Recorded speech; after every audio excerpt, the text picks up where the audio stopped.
expediente inicial, o deputado Paulo Ramos criticou a prisão de 2 líderes do movimento dos bombeiros após manifestação em frente ao Palácio Guanabara.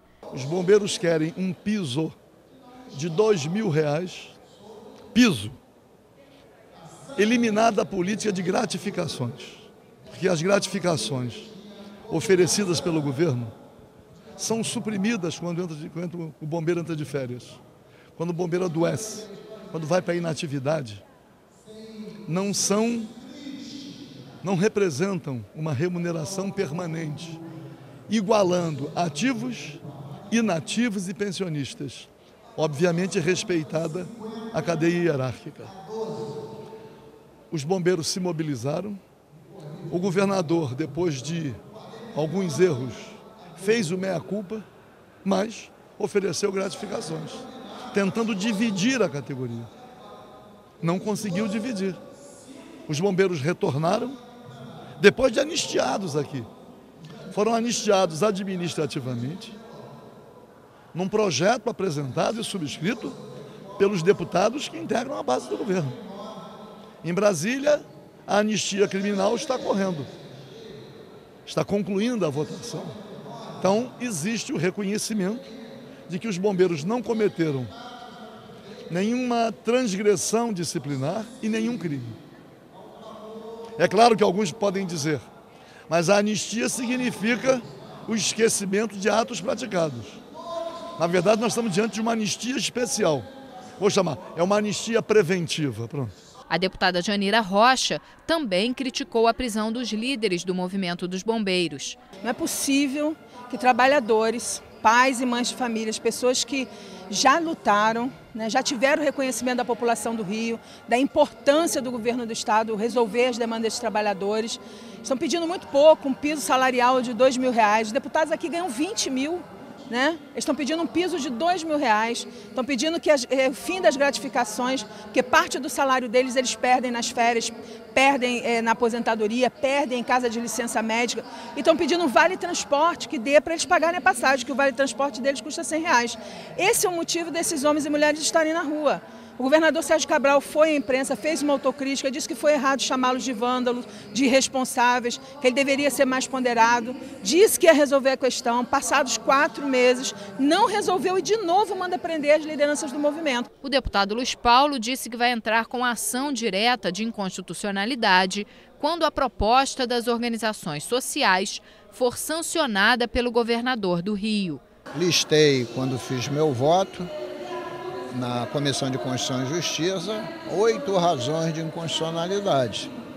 E no Supremo Tribunal Federal existe há 10 anos uma ação direta de inconstitucionalidade contra a Lei Nacional das Organizações Sociais. O primeiro risco é em relação ao erário, porque as organizações sociais, da forma como está o projeto de lei nacional e local, tem pressupostos de burla à lei das licitações e contratos. Então, e com isso, é uma ameaça ao erário, porque hoje a Secretaria de Saúde, mesmo submetida a 8866 de 93, que é a lei das licitações e contratos, ela compra medicamentos superfaturados, que fará sem ter uma lei de licitações sobre ela. O deputado Gilberto Palmares disse que o governador de Sergipe derrubou o argumento do governo do Rio sobre o uso das organizações sociais nos hospitais públicos. O governador petista de Sergipe veio a público declarar que não é verdade que em Sergipe ele utilize as OS. Ele disse que utiliza um instrumento das fundações públicas de direito privado. Fundações essas que foram objeto de debate aqui na casa e com o apoio do PT foram aprovadas. Então o governo do estado tem à sua disposição uma lei que lhe permite usar as fundações públicas de direito privado na área de saúde.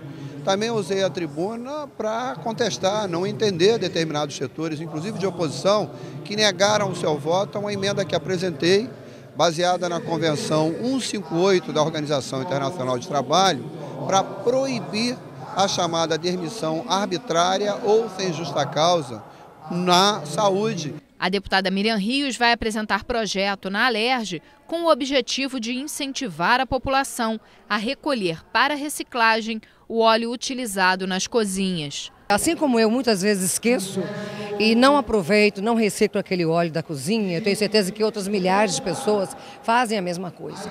Então existem já várias empresas cadastradas que estão fazendo, até nos facilitando. Eles deixam o galão na sua casa ou no hotel ou no restaurante, para você não ter o trabalho de levar até eles vêm buscar. E aí, com isso, a gente está ajudando na despoluição do ambiente, do meio ambiente, ajuda na melhoria da saúde do povo e é também uma melhoria econômica, porque você gera emprego, tem vários benefícios. O deputado Jânio Mendes destacou a importância da construção de uma casa de custódia em Araruama, na região dos Lagos. Com isso, nós teremos a fixação dos presos da região, ali na região. Com isso, se inibe que os presos que têm uma cultura de criminalidade própria de interior ou aqueles que estão iniciando da atividade do crime tenham uma proximidade da família e uma recuperação, ao passo que o deslocamento para grandes presídios os coloca dentro de uma universidade do crime. Quando retornam à sociedade, eles retornam piores do que quando entraram no sistema. Isso é fundamental para esse processo de resgate com a proximidade da família e da comunidade. O deputado Zaqueu Teixeira vai até a Central do Brasil para averiguar o motivo de os trens atrasarem com frequência no ramal da Baixada Fluminense.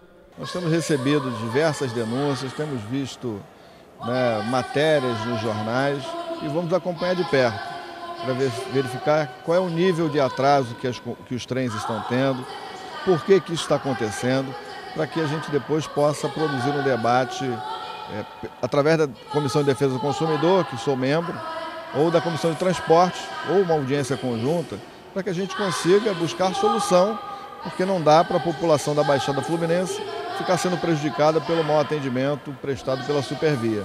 Então é um tema que nós temos uma responsabilidade com a Baixada e vamos fazer esse acompanhamento, vamos estar junto da população para que a voz da população possa ser reverberada aqui nesse parlamento. A deputada Clarissa Garotinho visitou 5 UPAs e disse que em todas as unidades havia falta de médicos durante o horário de atendimento.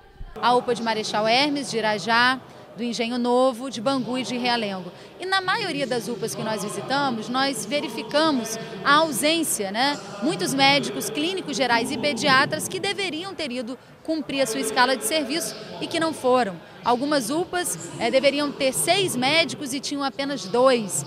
E isso causa superlotação, filas de 5, 6 horas de espera para um atendimento paliativo. E nós temos visto que a população está insatisfeita com essa ausência dos médicos. O que nós verificamos também é que muitos desses médicos que faltam à sua escala de serviço são médicos vinculados a cooperativas. Não são servidores, nem militares, nem servidores públicos da área de saúde. Aprovado o projeto dos deputados Bernardo Rossi e Rafael Pisciani, que cria programa estadual para vacinar as mulheres contra o HPV. A vacina será aplicada em meninas a partir dos 10 anos de idade. Esse é um projeto que vai salvar milhares de vidas. Hoje, a vacina somente disponível na rede particular custa cerca de R$400 a dose e são no mínimo 3 doses necessárias. Então, o setor público disponibilizar e democratizar essa vacina para toda a nossa população vai implicar num combate, numa prevenção enorme à incidência do câncer de colo de útero, câncer de pênis. Então, eu agradeço muito a compreensão dos meus pares, agradeço a avaliação que os deputados, inclusive na manifestação de declaração de votos, estão fazendo agora e eu fico na expectativa que o mais breve possível o Estado coloque esse programa em funcionamento para que a gente tenha o resultado dele o mais breve possível e que muitas vidas sejam salvas. São mais de 18 mil mulheres infectadas e 5 mil mortes por ano do câncer do colo do útero. Para quem não conhece, o HPV é o vírus que transmite o câncer, que causa o câncer do colo do útero nas mulheres. E é um vírus silencioso.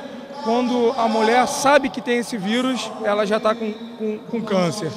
A vacinação é uma vacinação cara, mas o tratamento do câncer do colo do útero é muito mais caro e muito mais doloroso. Aprovado em primeira discussão o projeto da deputada Inês Pandeló, que proíbe a discriminação de grávidas em concursos. Muitas vezes as mulheres fazem a prova escrita e são aprovadas.